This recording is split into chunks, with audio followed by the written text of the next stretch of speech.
अगर कोई तुमसे कहे कि जिस इंसान पर तुम सबसे ज्यादा भरोसा करते हो वह तुम्हारी जिंदगी बर्बाद कर देगा, तो क्या तुम उस पर यकीन करोगे? उस रात न हवा चल रही थी, न चांद दिख रहा था, और न ही किसी को अंदाजा था कि एक मासूम लड़की की किस्मत अब हमेशा के लिए बदलने वाली है। कहानी शुरू होती है।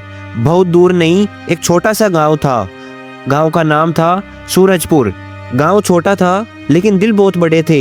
लोग गरीब थे पर रिश्तों में अमीर थे। इस गांव में रहती थी मीरा, सीधी सादी शांत स्वभाव की लड़की। आंखों में डर कम और भरोसा ज्यादा था। वो उन लोगों में से थी जो दूसरों के लिए खुद को भी भूल जाते थे। मीरा अपने पिता रघुवीर के साथ रहती थी। माँ बहुत पहले ही चल बसी थी।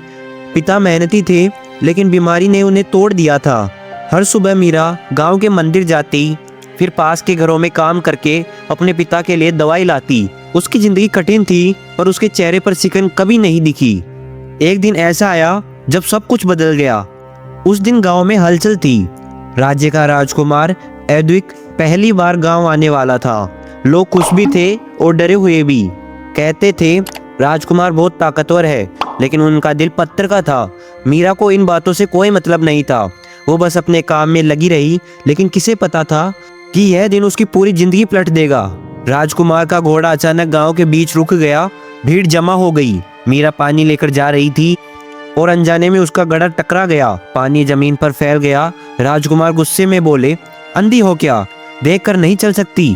मीरा कांप गई। सब लोग डर गए, लेकिन उसने सिर झुकाकर कहा, माफ कीजिए महाराज, गलती हो गई।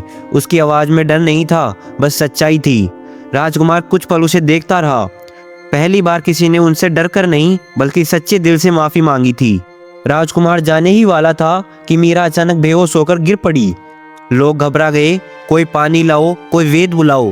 राजकुमार ने उसे गोद में उठाया। उस पल उसे महसूस हुआ यह लड़की आम नहीं है। मीरा को होश आया तो वह महल में थी। उसके पिता रोते हुए बोले, बेटा अब मैं ज्यादा दिन तक नहीं बचूंगा। मीरा का दिल कांप गया। राजकुमार सब सुन रहे थे। उसी पल उसने फैसला किया, जो आने वाला है वो पूरे राज्य की सोच बदल देगा। यहीं से कहानी मुड़ती है। एक फैसला, एक वादा और एक ऐसी साजिश जो आने वाले समय में सब कुछ जलाकर रख देगी। जिस रात मीरा ने वो सच जाना, उस रात कोई नहीं जानता था कि सुबह होते होते एक मासूम लड़की पूरे राज्य की दुश्मन बन जाएगी। उस रात महल में अजीब सी खामोशी थी। दिए जल रहे थे, लेकिन रोशनी में भी अंधेरा था। मीरा पलंग पर बैठी थी। उसकी आंखें बंद थी, लेकिन मन जाग रहा था। दरवाजे के बाहर पहरेदार खड़े थे। वो अब आजाद नहीं थी, वो अब कैद थी। उसे समझ नहीं आ रहा था मैंने क्या गलत किया।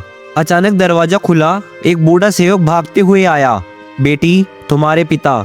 उसके शब्द पूरे भी नहीं हुए, मीरा का दिल जोर से धड़का और वह वहां से दौड़ पड़ी। कमरे में उसके पिता जमीन पर लेटे थे। सांस टूट रही थी। मीरा रो पड़ी, बाबा मुझे छोड़कर मत जाओ। रघुवीर ने कांपते हाथों से उसकी हथेली पकड़ी। बेटा सच कभी मत छोड़ना, चाहे पूरी दुनिया खिलाफ ही क्यों ना हो जाए। और उनकी सांसें थम गई। वो चीखी, रोई, लेकिन महल की दीवारों ने उसकी आवाज निगल ली। राजकुमार दूर खड़ा सब देख रहा था। उसकी आंखें भी नम थी। वो आगे बढ़ा, लेकिन तभी मंत्री विजय राज ने रास्ता रोक लिया। महाराज, यह लड़की अब राजद्रोही है। मीरा ने उसकी तरफ देखा। राजकुमार रुक गया। मीरा ने उसकी तरफ देखा। उस नजर में सवाल था, दर्द था, उम्मीद थी, लेकिन राजकुमार चुप रहा और उसी चुप्पी ने मीरा को तोड़ दिया। जब अगली सुबह हुई, दरबार सजा था। मंत्री विजयराज ऊंची आवाज में बोले, महाराज, हमारे पास सबूत है कि मीरा ने ही राज्य की खजाने से सोना चुराया है। पूरा दरबार सन्न रहा। मीरा चिल्लाई, यह झूठ है, मैंने कुछ नहीं किया। लेकिन कोई नहीं बोला। तभी सैनिक एक थैला लाई और उसे मीरा के सामने खोल दिया। अंदर सोने की मुहारें थी। भीड़ में फुसफुसाहट फैल गई। धोखेबाज अंदर से निकली हुई है। मीरा कांप गई। उसने राजकुमार की ओर देखा। आप तो जानते हैं मैं ऐसी नहीं हूँ। राजकुमार की आंखें झुकी हुई थी। उसने कुछ नहीं कहा। मीरा की आंखों से आंसू बहने लगे। अगर आप भी चुप रहेंगे तो सच कभी जिंदा नहीं बचेगा। राजा ने भारी आवाज में कहा, मीरा तुम्हें जेल में रखा जाएगा जब तक सच्चाई सामने नहीं आती। सिपाही उसे ले जाने लगे। मीरा ने आखिरी बार पीछे मुड़कर देखा। उसकी नजर राजकुमार से मिली। उस पल कुछ टूट गया। कोठरी ठंडी थी, अंधेरी, खामोश। मीरा दीवार से लगकर बैठ गई। भगवान, अगर सच में आप हो तो मुझे हिम्मत देना। उसकी आंखों से आंसू गिरते रहे। तभी एक हल्की सी आवाज आई, रो मत बेटी। मीरा चौंकी। सामने एक बूढ़ी औरत खड़ी थी, सफेद कपड़े, शांत आंखें। तुम कौन हो? मीरा ने पूछा। वह मुस्कुराई। मैं वो हूँ जो सच को टूटने नहीं देती। तुम निर्दोष हो, उस औरत ने कहा, और तुम्हारे साथ जो हो रहा है वो एक बड़ी साजिश है। मीरा की आंखों में उम्मीद चमकी। लेकिन मैं क्या कर सकती हूँ? बूढ़ी औरत ने धीरे से कहा। अभी नहीं, लेकिन वक्त आने पर सच खुद रास्ता बना लेगा। वो औरत अचानक गायब हो गई। मीरा डर गई। ये कौन थी? उधर मंत्री विजयराज मुस्कुरा रहा था। अब बस थोड़ा इंतजार, फिर ये लड़की हमेशा के लिए खत्म। लेकिन उसे नहीं पता था कि सच अब जाग चुका है। जिस रात मीरा ने उम्मीद छोड़ दी, उसी रात किस्मत ने करवट ली और अगली सुबह राजमहल में एक ऐसा तूफान आने वाला था जो सब कुछ बदल देगा। सूरज निकला, लेकिन उसकी रोशनी में भी डर था। महल के आंगन में अजीब सी खामोशी थी, जैसे दीवारें भी सांस रोककर कुछ होने का इंतजार कर रही हो। मीरा को कोठरी से बाहर लाया गया। उसकी आंखों में डर नहीं था, बस एक सवाल था, क्या सच कभी सामने आएगा?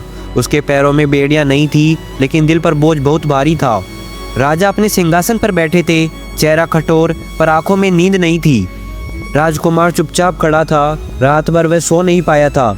उसके कानों में बस एक आवाज गूंज रही थी, अगर तुम चुप रहे तो सच मर जाएगा। दरबार भरा हुआ था। मंत्री विजयराज आगे बढ़ा और बोला, महाराज, आज इस अपराधी का अंत होना चाहिए। राजा ने गहरी सांस ली। मीरा, आखिरी बार पूछ रहा हूँ, क्या तुमने राजकोष से सोना चुराया है? मीरा ने सिर उठाया। उसकी आवाज में आंसू नहीं, सिर्फ सच्चाई थी। नहीं महाराज, मैं निर्दोष हूँ। राजा ने आंखें बंद कर ली।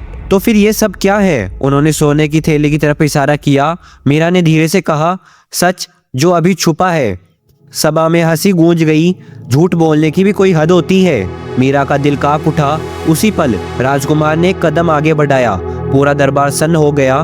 बस, उसकी आवाज में गुस्सा नहीं था, दर्द था। सब उसकी ओर देखने लगे। राजकुमार बोला, मैं अब और चुप नहीं रह सकता। विजयराज के चेहरे का रंग बदल गया। महाराज, ये भावनाओं में बह रहे हैं। लेकिन राजकुमार ने उसकी बात काट दी। नहीं, मैंने सब देखा है और सब समझा हूँ कि चुप रहना भी गुनाह होता है। राजा चौंक गए। तुम क्या कहना चाहते हो? राजकुमार ने कहा, मीरा निर्दोष है। पूरा दरबार सन्न। विजयराज चीखा, यह झूठ है। राजकुमार आगे बढ़े। अगर झूठ है तो ये क्या है? उसने एक कपड़ा खोला। उसमें वही मोहरें थी, लेकिन उन पर एक निशान था। यह निशान सिर्फ राजकोष के रक्षक के पास होता है। सबकी नजर विजयराज पर टिक गई। उसके चेहरे से पसीना टपकने लगा। तो क्या हुआ? तुम साबित नहीं कर सकते कि मैंने चोरी की? राजा असमंजस में पड़ गए। तभी दरबार के द्वार खुले और वहां खड़ी थी वह रहस्यमयी बूढ़ी औरत। वह धीरे धीरे आगे बढ़ी। महाराज, उसकी आवाज में अजीब सी शक्ति थी। जिसे आप सच समझ रहे हैं वह आधा है। उसने जमीन पर कुछ गिराया। वो एक टूटा हुआ ताबीज था। राजकुमार की आंखें फैल गई। यह तो वही है। बूढ़ी औरत बोली, हाँ, यह वही ताबीज है जो झूठ बोलने पर टूटता है। सभा में सन्नाटा छा गया। विजयराज पीछे हटने लगा। नहीं, यह झूठ है। लेकिन तभी ताबीज पूरी तरह टूट गया।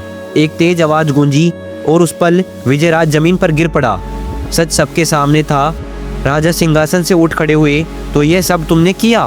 विजयराज कुछ नहीं बोला। सिपाही आगे बढ़े। मीरा की आंखों से आंसू बहने लगे, लेकिन ये आंसू दुख के नहीं थे, यह राहत के थे। राजा ने कहा, मीरा निर्दोष है। लेकिन तभी राजकुमार ने धीमे स्वर में कहा, पिता, अभी सब खत्म नहीं हुआ है। सब चौंक गए। असली सच्चाई अभी सामने आनी बाकी है। यह कहानी यहाँ तक आपको कैसी लगी कमेंट में जरूर बताना। इसका पार्ट 2 बहुत ही जल्दी आने वाला है, इसलिए इस चैनल को सब्सक्राइब जरूर कर लेना ताकि आप उसको मिस न कर दो।